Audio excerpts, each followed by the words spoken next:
একদিন শিমরান আমাকে বলল, ফাহমিদা, তুমি কি কখনো কক্সবাজার গিয়েছ?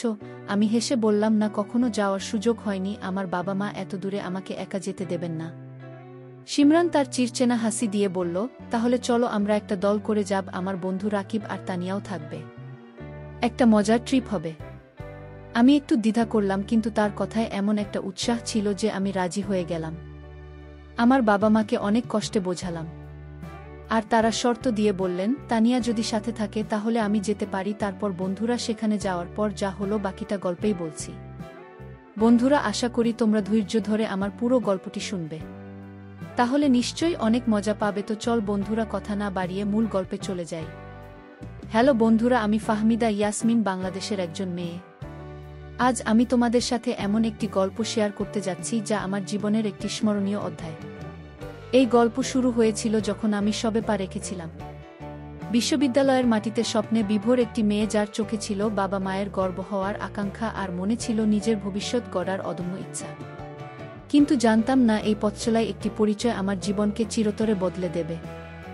আমি এসেছিলাম একটি নিম্নবিত্ত পরিবার থেকে। আমার বাবা মা অত্যন্ত সাধারণ মানুষ যারা কষ্ট করে আমাকে পড়াশোনার সুযোগ করে দিয়েছিলেন।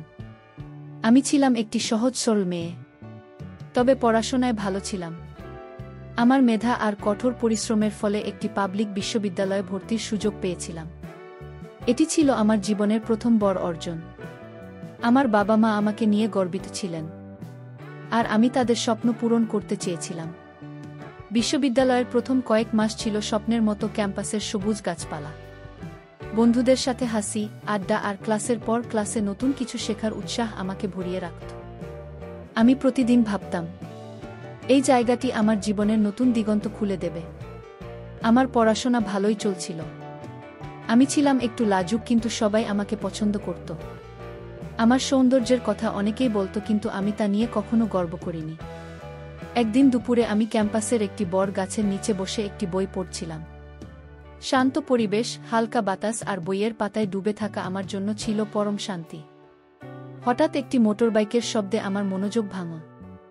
আমি চোখ তুলে দেখি একটি ছেলে বাইক থেকে নেমে আমার দিকে এগিয়ে আসছে। লম্বা চুল, হ্যান্ডসাম চেহারা আর একটি ভদ্র হাসি তার মুখে। সে আমার সামনে দাঁড়িয়ে বলল, হাই, আমি শিমরান, বাসার এই বিশ্ববিদ্যালয়েরই ছাত্র। আমি কি তোমার সাথে পরিচিত হতে পারি? আমি একটু ইতস্তত করলাম। অচেনা কারো সাথে এভাবে কথা বলা আমার অভ্যাস ছিল না, কিন্তু তার চোখে এমন একটি আন্তরিকতা ছিল যে আমি না করতে পারলাম না। আমি হেসে বললাম, অবশ্যই, আমি ফাহমিদা ইয়াসমিন। এভাবেই শুরু হলো আমাদের পরিচয়। শিমরানের কথাবার্তা ছিল এতটাই সহজ আর মিষ্টি যে আমার মনে হলো তো সে সত্যিই একজন ভালো মানুষ। আমরা কিছুক্ষণ গল্প করলাম, হাসলাম, আর আমার মনে হলো আমি একজন নতুন বন্ধু পেয়েছি। সেই দিন থেকে শিমরান আর আমি প্রায় ক্যাম্পাসে দেখা করতাম। সে আমাকে তার বন্ধুদের সাথে পরিচয় করিয়ে দিল। তার বন্ধু রাকিব, যে সবসময় হাসি খুশি থাকত, আর তার বোন তানিয়া, যে আমার সাথে খুব তাড়াতাড়ি বন্ধুত্ব করে ফেল।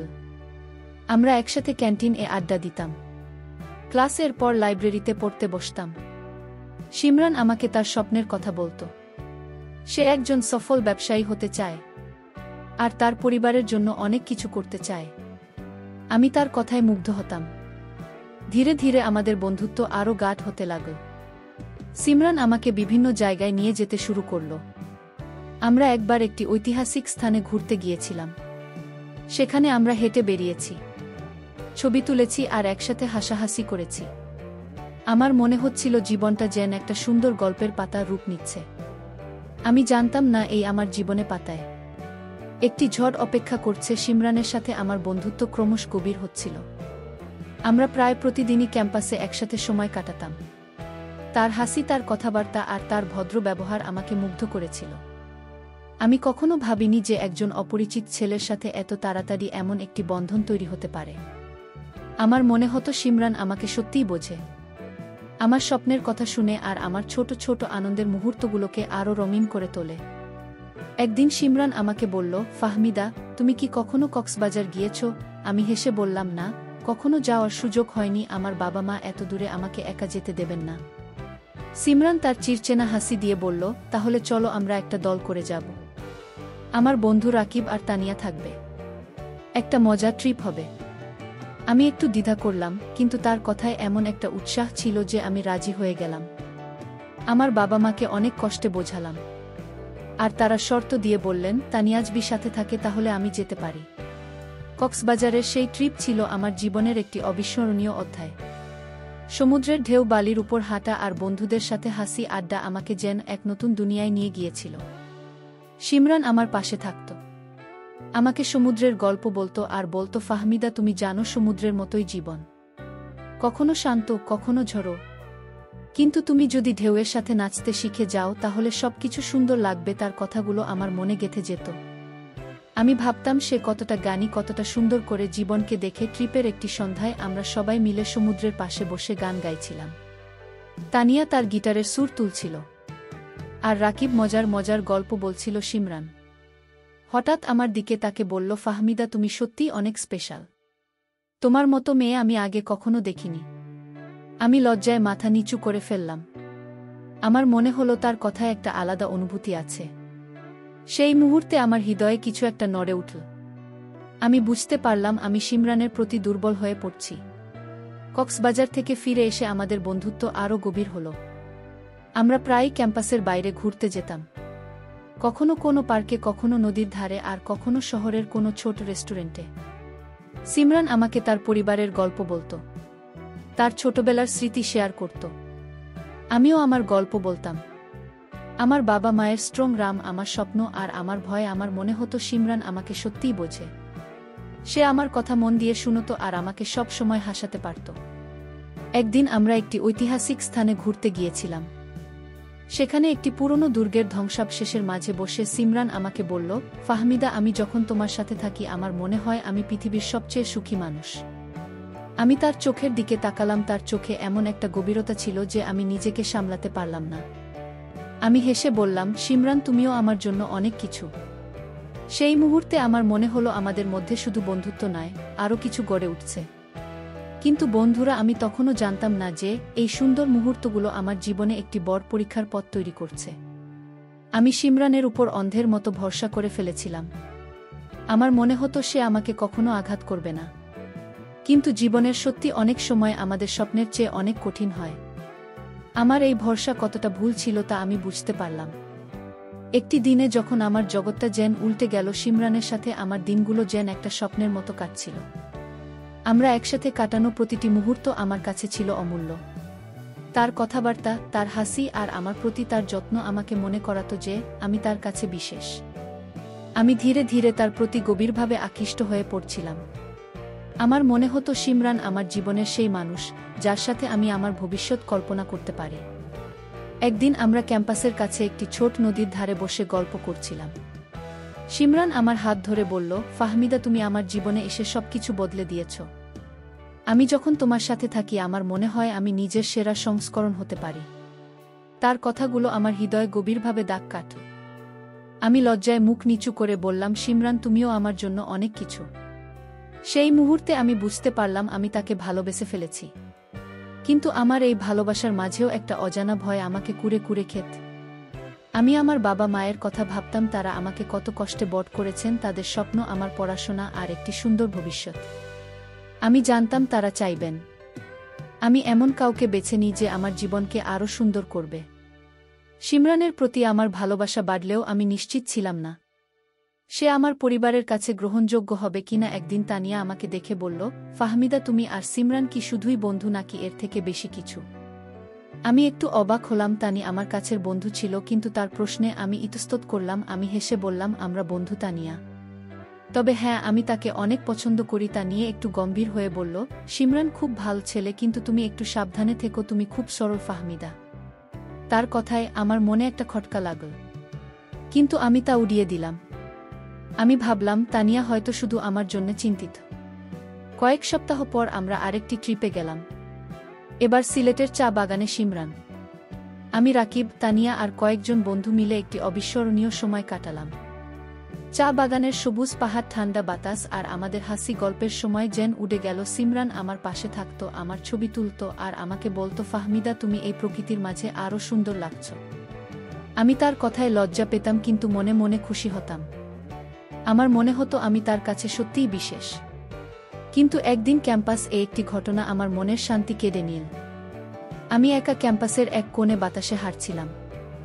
হঠাৎ দূর থেকে সিমরানকে দেখলাম, তার বাইকে একটি মেয়েকে নিয়ে ঘুরছে। তারা হাসছিল, কথা বলছিল, আর তাদের মধ্যে এমন একটা আন্তরিকতা ছিল যে আমার বুকের মধ্যে যেন কিছু ভেঙে গেল। আমি নিজের চোখকে বিশ্বাস করতে পারছিলাম না। সিমরান, যাকে আমি এতটা ভালোবেসেছিলাম, যার উপর আমি অন্ধের মতো ভরসা করেছিলাম, সে অন্য কারো সাথে এভাবে। আমার পা দুইটা যেন জমে গেল। আমি কিছুক্ষণ দাঁড়িয়ে তাদের দেখলাম। মেয়েটির নাম ছিল রুহিসা। আমি তাকে আগে কখনো দেখিনি। তারা একসাথে ক্যান্টিনের দিকে গেল, আর আমি দূর থেকে তাদের দেখতে থাকলাম। আমার মনে হাজারো প্রশ্ন জমা হচ্ছিল। সিমরান কি আমার সাথে এতদিন মিথ্যা বলেছে? আমি কি তার কাছে শুধুই একটা সময় কাটানোর মানুষ ছিলাম? আমার হৃদয় ভারী হয়ে গেল, কিন্তু আমি ঠিক করলাম আমি সিমরানের সাথে মুখোমুখি কথা বলব। বন্ধুরা, সেই মুহূর্তে আমার জীবনের সবচেয়ে কঠিন সিদ্ধান্তের মুখোমুখি হতে হয়েছিল। আমি জানতাম এই সত্যের মুখোমুখি হওয়া আমার জন্য সহজ হবে না। আমার বুকের মধ্যে যেন ঝড় বয়ে যাচ্ছিল। সিমরানকে রহিসার সাথে দেখার পর আমার মাথায় শুধু একটাই প্রশ্ন ঘুরছিল, কেন আমি তাকে এতটা ভালোবেসেছিলাম, এতটা বিশ্বাস করেছিলাম, তবু কেন সে আমার সাথে এমন করল? আমি সিদ্ধান্ত নিলাম আমি তার সাথে কথা বলবো, আমার মনের কষ্ট, আমার প্রশ্নগুলো তার সামনে তুলে ধরব। আমি আর দেরি করতে চাইলাম না। ক্যান্টিনের কাছে সিমরান আর রহিসা বসে গল্প করছি। আমি ধীরে ধীরে তাদের দিকে এগিয়ে গেলাম। আমার পা কাঁপছিল, কিন্তু আমি নিজেকে শক্ত করলাম। সিমরান আমাকে দেখে একটু অবাক হল, কিন্তু তার মুখে সেই চিরচেনা হাসি ফুটে উঠল। আমি গম্ভীর কণ্ঠে বললাম, সিমরান, আমার সাথে একটু কথা বলতে পারবে? সে হেসে বলল, অবশ্যই ফাহমিদা। রুহিসা, তুমি একটু বসো, আমি এখনই আসছি। আমরা ক্যান্টিনের এক কোণে গেলাম, যেখানে কেউ আমাদের কথা শুনতে পারবে না। আমি আর নিজেকে ধরে রাখতে পারলাম না। আমার চোখে জল চলে এলো। আমি বললাম, সিমরান, তুমি আমার সাথে এটা কি করছো? আমি তোমাকে এতটা ভালোবেসেছি, এতটা বিশ্বাস করেছি, তুমি কেন আমাকে এভাবে ঠকাচ্ছ? রুহিসাকে, তুমি তার সাথে কেন এমন আচরণ করছো যেন আমি তোমার জীবনে কিছুই না? সিমরানির মুখের হাসি মিলিয়ে গেল। সে একটু ইতস্তত করে বলল, ফাহমিদা, তুমি ভুল বুঝছো। রুহিসা আমার শুধুই বন্ধু। তুমি আমার জন্য অনেক স্পেশাল। আমি তোমাকে কখনো আঘাত করতে চাই না। তার কথা শুনে আমার মনে একটু শান্তি এল, কিন্তু আমার হৃদয় বলছিল কিছু একটা ঠিক নেই।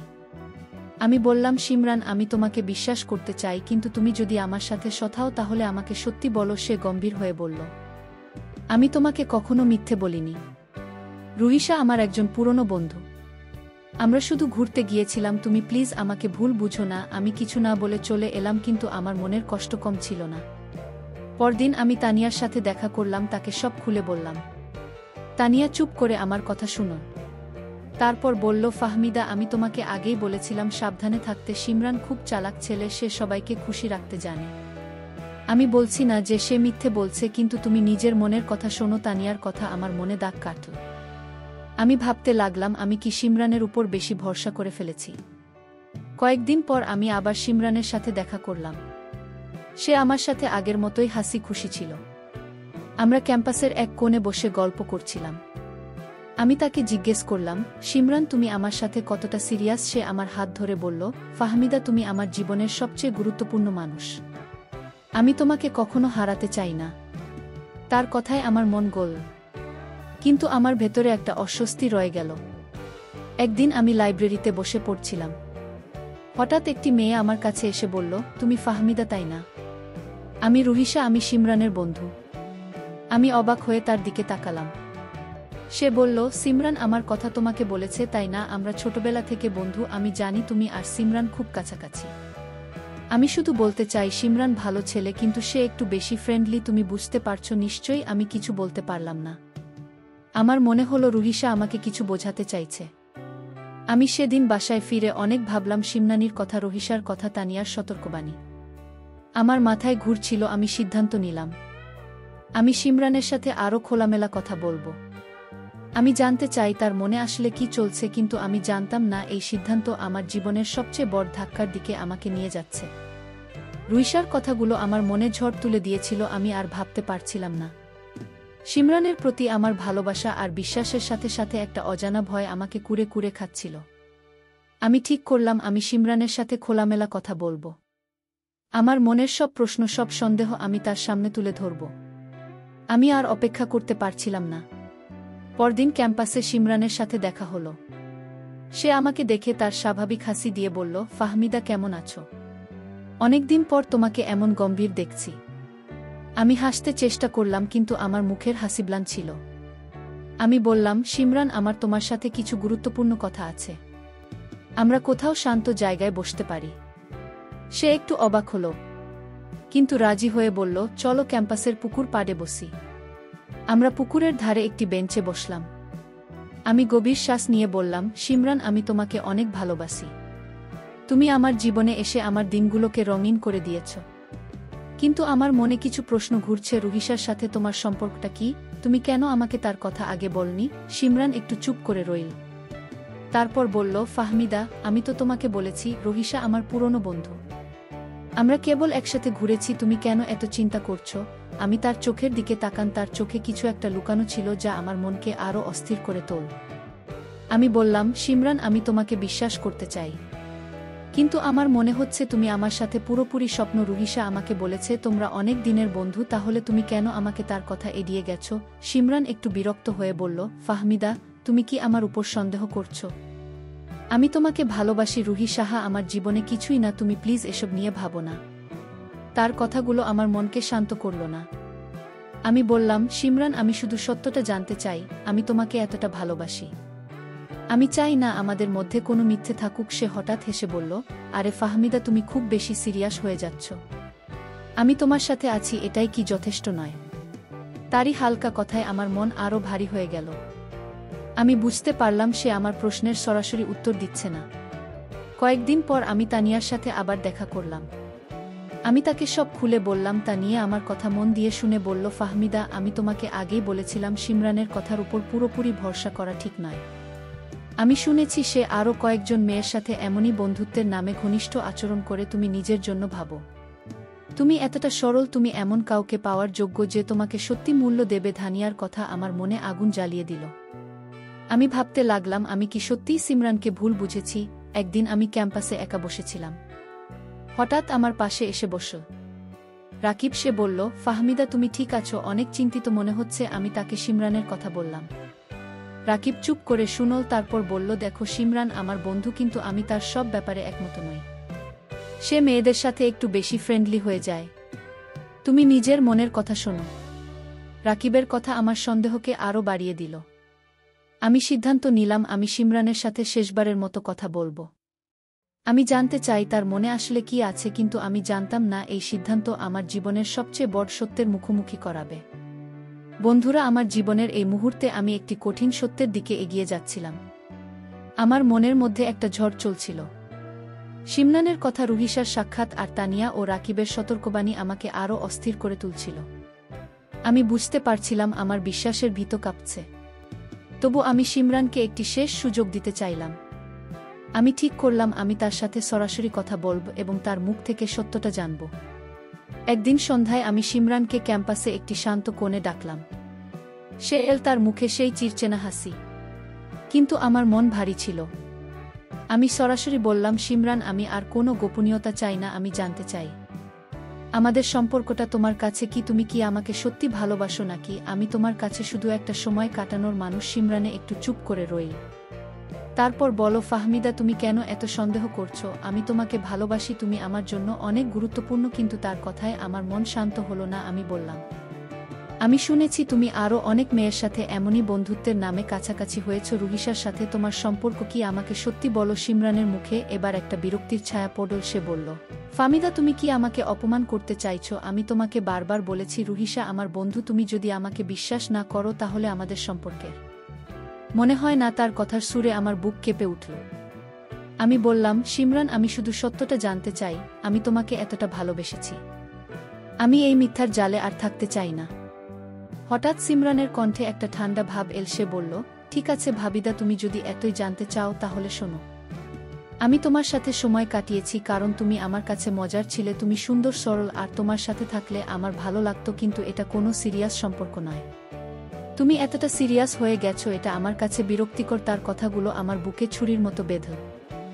আমি অবাক হয়ে বললাম, সিমরান, তুমি এটা কি বলছো? তুমি কি বলতে চাইছো আমি তোমার কাছে শুধুই একটা খেলা ছিলাম? সিমরান হেসে বলল, হারে ফাহমিদা, জীবনটা এমনই। আমি তোমার সাথে ভালো সময় কাটিয়েছি। তুমি এতটা সিরিয়াস কেন হচ্ছ? তুমি যাও, রিল্যাক্স করো। তোমার মতো মেয়ে আমার জীবনে আসার যোগ্যতা রাখে না। তার কথায় আমার চোখে জল চলে এলো। আমি বললাম, শিমরান, তুমি আমার সাথে এমন করলে কেন? আমি তোমাকে নিঃস্বার্থভাবে ভালোবেসেছিলাম। আমি কি দোষ করেছিলাম? সে শুধু হেসে বলল, ফাহমিদা, তুমি খুব ভালো মেয়ে। কিন্তু আমার জীবনের লক্ষ্য অন্য, তুমি আমার পথে বাধা হয়ে দাঁড়িয়ে না। আমি আর কিছু বলতে পারলাম না। আমার হৃদয় যেন টুকরো টুকরো হয়ে গেল। আমি সেখান থেকে চলে এলাম, চোখে জল আর বুকে অসহ্য কষ্ট নিয়ে। আমি বুঝতে পারলাম শিমরান আমাকে কখনো সত্যি ভালোবাসেনি। আমি তার কাছে শুধু একটা সময় কাটানোর উপায় ছিলাম। আমি নিজেকে বারবার প্রশ্ন করছিলাম, আমি কোথায় ভুল করেছিলাম? আমার সরলতা কি আমার দোষ হয়ে দাঁড়ালো? সেদিন আমি তানিয়ার কাছে গেলাম।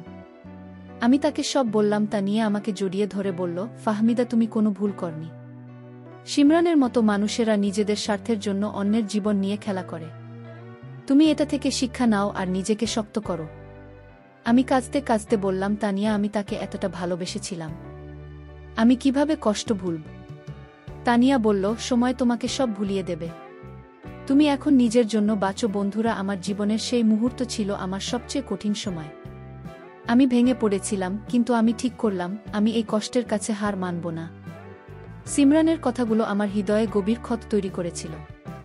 আমি ভেঙে পড়েছিলাম, কিন্তু আমি জানতাম আমাকে এগিয়ে যেতে হবে। আমার বাবা মায়ের স্বপ্ন, আমার নিজের লক্ষ্য, এসব আমাকে আবার শক্তি জোগাল। আমি ঠিক করলাম, আমি শিমরানির জন্য আমার জীবন থামিয়ে দেব না। আমি আমার পড়াশোনায় আরও মনোযোগ দিলাম, আর তানিয়া ও রাকিবের মতো বন্ধুদের সাহায্যে আমি ধীরে ধীরে নিজেকে ফিরে পেতে শুরু করলাম। ক্যাম্পাসে আমি শিমরানের সাথে আর দেখা করতাম না। তাকে দেখলেই আমার বুকের ক্ষতটা তাজা হয়ে উঠত। আমি তাকে এড়িয়ে চলতাম আর নিজেকে ব্যস্ত রাখতাম। আমি লাইব্রেরিতে বেশি সময় কাটাতাম, ক্লাসের প্রজেক্টে মন দিতাম। তানিয়া আমাকে সবসময় সাহস দিত। সে বলতো, ফাহমিদা অনেক শক্তিশালী, তুমি এই কষ্টকে জয় করবে। তার কথাগুলো আমার মনে আলো জ্বালিয়ে দিত। একদিন আমি ক্যাম্পাসে একটি সেমিনারে গিয়েছিলাম। সেখানে আমার পরিচয় হলো নুরাইশ ফারুকের সাথে। নুরাইশ ছিল আমাদের বিশ্ববিদ্যালয়ের একজন সিনিয়র ছাত্র। সে ছিল শান্ত, ভদ্র আর খুবই পরিশ্রমী। সে আমাকে তার গবেষণার কথা বলল, আর আমি তার স্বপ্ন আর উদ্দীপনা মুগ্ধ হলাম। আমরা কথা বলতে বলতে বন্ধু হয়ে গেলাম। নুরাশ আমাকে আমার পড়াশোনায় সাহায্য করত, আর আমি তার সাথে সময় কাটাতে স্বাচ্ছন্দ্য বোধ করতাম। কয়েক মাস পর আমার পড়াশোনা শেষ হলো। আমি ভালো ফলাফল করলাম, আর আমার বাবা মা আমাকে নিয়ে খুব গর্বিত হলেন। আমি তখনও শিমরানের কথা মাঝে মাঝে ভাবতাম, কিন্তু তার স্মৃতি আর আমাকে ততটা কষ্ট দিত না। আমি সৃষ্টিকর্তা আছে প্রার্থনা করতাম যেন শিমরানের মতো মানুষেরা তাদের কর্মের ফল পায়। আমি চাইতাম আমার কষ্টের জন্য যারা দায়ী তারা যেন একদিন নিজের ভুল বুঝতে পারে। বিশ্ববিদ্যালয়ের পর আমার বাবা মা আমার বিয়ের কথা ভাবতে শুরু করলেন। তারা নুরাইশের পরিবারের সাথে যোগাযোগ করলেন। নুরাইশের পরিবার ছিল সচ্ছল আর সম্মানিত। আমি প্রথমে একটু দ্বিধা ছিলাম, কিন্তু নুরাইশের সাথে কথা বলে আমি বুঝলাম সে আমাকে সত্যিই সম্মান করে। সে আমার স্বপ্নকে গুরুত্ব দিত, আর আমার অতীত নিয়ে কখনো প্রশ্ন করত না। আমরা বিয়ে করলাম, আর আমার জীবন একটি নতুন মোড় নিল। নুরাইশের সাথে আমার সংসার ছিল শান্তিপূর্ণ। আমাদের দুটি ছেলে আর একটি মেয়েও হলো। আমি আমার পরিবারের সাথে সুখে কাটাচ্ছিলাম। আমি একটি স্কুলে শিক্ষকতা শুরু করলাম, আর আমার বাবা মায়ের স্বপ্ন পূরণ করতে পারার আনন্দে আমার মন গেল। সিমরানের স্মৃতি তখন আমার কাছে একটি দূরের অতীত হয়ে গিয়েছিল। আমি ভাবতাম জীবন আমাকে যা দিয়েছে তাতে আমি কৃতজ্ঞ। কিন্তু জীবনের খেলা এখানেই শেষ হয়নি। একদিন প্রায় 12 বছর পর আমি মার্কেট থেকে কেনাকাটা করে রিকশায় বাসায় ফিরছিলাম। রাস্তার পাশে আমি একটি অদ্ভুত দৃশ্য দেখলাম। একজন মানুষ জীর্ণ পোশাক পরে রাস্তায় বসে কি যেন বলছিল। তার চেহারা দেখে আমার হৃদয় একটা ধাক্কা লাগল। আমি রিকশা থামিয়ে তার কাছে গেলাম। আমি কি সত্যি তাকে চিনি? বন্ধুরা, সেই মুহূর্তে আমি যা দেখলাম তা আমার জীবনের সবচেয়ে বড় শিক্ষা হয়ে দাঁড়াল। কারণ সেখানে এমন একটি দৃশ্য দেখলাম যে আমার সারা জীবনের কামনা ছিল। রিকশা থেকে নেমে আমি সেই মানুষটির কাছে এগিয়ে গেলাম। তার জীর্ণ চেহারা, উস্কোখুস্কো চুল আর মলিন পোশাক দেখে আমার মনের মধ্যে একটা অস্বস্তি জাগল। কিন্তু তার মুখের দিকে তাকাতেই আমার হৃদয় যেন থমকে গেল। এই চেহারা আমার অচেনা নয়। আমি কাঁপা গলায় বললাম, সিমরান, তুমি? সে আমার দিকে তাকাল, কিন্তু তার চোখে কোনো স্পষ্টতা ছিল না। সে যেন আমাকে চিনতেই পারল না। আমি তার কাছে আরও কাছে গেলাম। তার চোখে একটা শূন্যতা ছিল, যেন জীবনের সব আলো মিলিয়ে গেছে। আমি বললাম, শিমরান, তুমি এখানে কি করছো? কি হয়েছে তোমার? সে মাথা নাড়ল আর কি যেন বলতে চাইল, কিন্তু তার কথা অস্পষ্ট ছিল। আমার চোখে জল চলে এল। এই সেই শিমরান যে একদিন তার হাসি আর মিষ্টি কথায় আমার হৃদয় জয় করেছিল, আছে রাস্তার পাশে এমন অবস্থায়। আমার মনে হঠাৎ দিনের কথা ফিরে এল, যেদিন সে আমাকে বলেছিল আমি তার জীবনে আসার যোগ্য নই। আমার বুকে একটা ক্রোধ জাগল, কিন্তু সাথে সাথে একটা করুণাও এলো।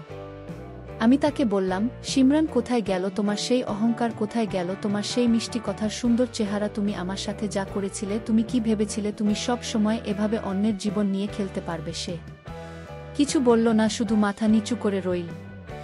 আমি একটু দূরে দাঁড়িয়ে তার দিকে তাকিয়ে রইলাম। আমার মনে হলো সৃষ্টিকর্তা আমার প্রার্থনা শুনেছেন। আমি যে কষ্ট পেয়েছিলাম তার ফল শিমরা নিজেই পেয়েছে। আমি বুঝলাম, জীবন কাউকে ছাড় দেয় না। আমাদের প্রতিটি কাজের একটি ফল আছে, আর সেই ফল আমাদের একদিন না একদিন ফিরে পেতে হয়। আমি আর কিছু না বলে রিকশায় উঠে বাসায় ফিরে এলাম। আমার মনের মধ্যে একটা শান্তি ছিল। বাসায় ফিরে আমি আমার স্বামী নুরাইশের কাছে সব বললাম। নুরাইশ আমার কথা মন দিয়ে শুনো। তারপর বলল, ফাহমিদা, তুমি যে শক্তি দিয়ে নিজেকে গড়ে তুলেছ তা অনেক বড় কথা। তুমি সিমরানের কথা ভুলে এগিয়ে গেছ, এটাই তোমার জয়। তার কথায় আমার মন আরও হালকা হয়ে গেল। আমি বুঝলাম আমার জীবন এখন পূর্ণ। আমার পরিবার, আমার সন্তান আর আমার নিজের স্বপ্ন আমাকে এগিয়ে নিয়ে চলছে। শিমরানের সেই অবস্থা দেখে আমি বুঝলাম, জীবন আমাদের প্রতিটি কাজের হিসাব রাখে। যে মানুষ অন্যের হৃদয় নিয়ে খেলা করে তার জীবন একদিন শূন্যতায় ভরে যায়। আমি সৃষ্টিকর্তার কাছে কৃতজ্ঞতা জানালাম, যিনি আমাকে এই শিক্ষা দিয়েছেন। আমি শিমরানের জন্য কোনো ঘৃণা রাখিনি, বরং তার জন্য করুণা অনুভব করলাম। বন্ধুরা, সবশেষে আমি তোমাদেরকে বলবো, আমাদের জীবনে সৌন্দর্য, মিষ্টি কথা আর গুণ থাকতে পারে, কিন্তু এগুলো দিয়ে কখনো কারো জীবন নিয়ে খেলা করা উচিত নয়। আমাদের প্রতিটি কাজের একটি ফল আছে, আর সেই ফল আমাদের ফিরে পেতে হয়। তাই আমাদের উচিত সবসময় সৎ থাকা, অন্যের হৃদয়ের মূল্য দেওয়া আর নিজের কাজের প্রতি দায়বদ্ধ থাকা। বন্ধুরা, গল্পটি যদি তোমাদের ভালো লাগে তাহলে লাইক, শেয়ার এবং সাবস্ক্রাইব করে পাশে থেকো। তোমাদের সবাইকে অসংখ্য ধন্যবাদ এতক্ষণ ধৈর্য ধরে গল্পটি শোনার জন্য।